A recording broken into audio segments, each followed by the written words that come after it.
Maraming salamat, Abing. Unang-una, nagpapasalamat po ako sa kay Pangulong Pinoy sa patuloy na tiwala na ipinagkakaloob niya sa akin.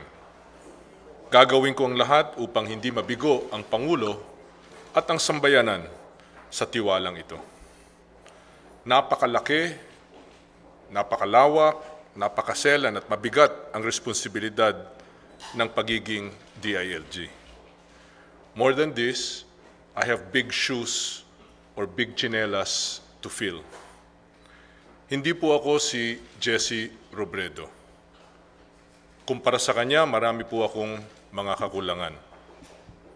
Subalit, maasahan po na gagawin ko ang lahat sa abot ng aking makakaya upang bigyang respeto ang legasiya ni Sec Jesse. Magiging gabay ko ang kanyang alaala habang tinutupad ko ang mga tungkulin bilang kalihim ng DILG. Papubungahin ko ang kanyang mga itinanim. Kasama na dyan ang pagbabalik niya ng respeto at dignidad sa mga ordinaryong mamamayan at sa buong sambayanan. Transparency, accountability, yung people empowerment, yung pagsasali ng pangkaraniwang tao sa mga desisyon ng pamahalaang panlokal at pati na rin pamahalaang nasyonal ang mga hallmarks ng liderato ni Sec Jesse. At lahat ito ipapatuloy po natin. Nagpapasalamat din ako kay Ma'am Leni sa suporta at kumpiyansa na ipinaabot niya sa akin.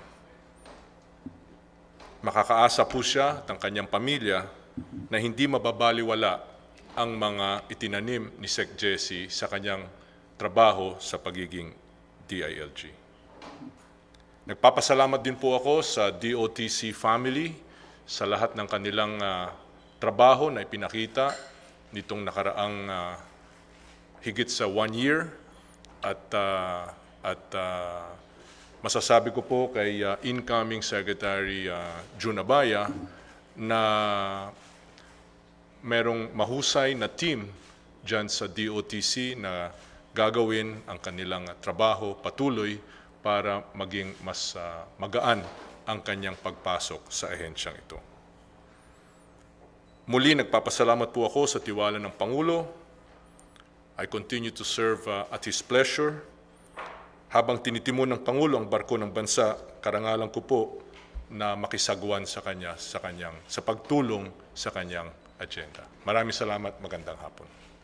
The first question will be from Celerina Muente of the Manila Shimbun. To Secretary Rojas, good afternoon, sir. Sir, are you going to bring your own people sa DILG?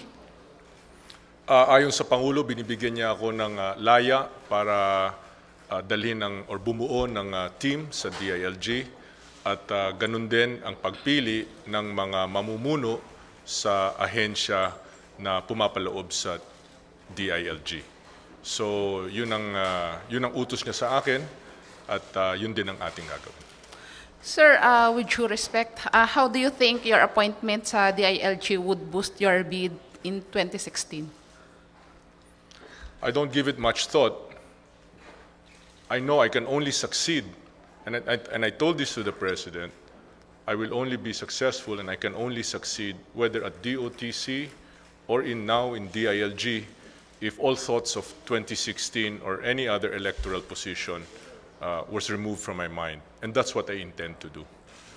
Hindi po tayo pwedeng or hindi po magiging madali ang pumasya at magdesisyon ng kung ano ang tama kung meron pang ibang iniisip.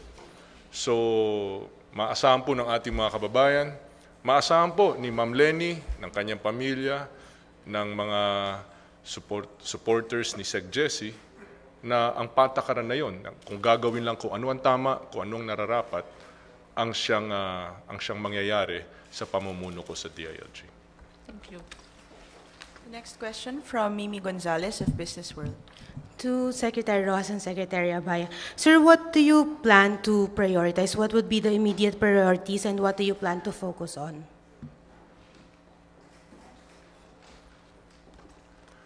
Well, first, to recover from shell shock. I don't think that Sec June or myself or even the President, hindi naman namin naisip ito. Nung pumunta po kami sa Masbate ay search and rescue ang aming frame of mind. Wala tayong magagawa, no? Na tinawag na si Sec Jess. So nandito tayo ngayon.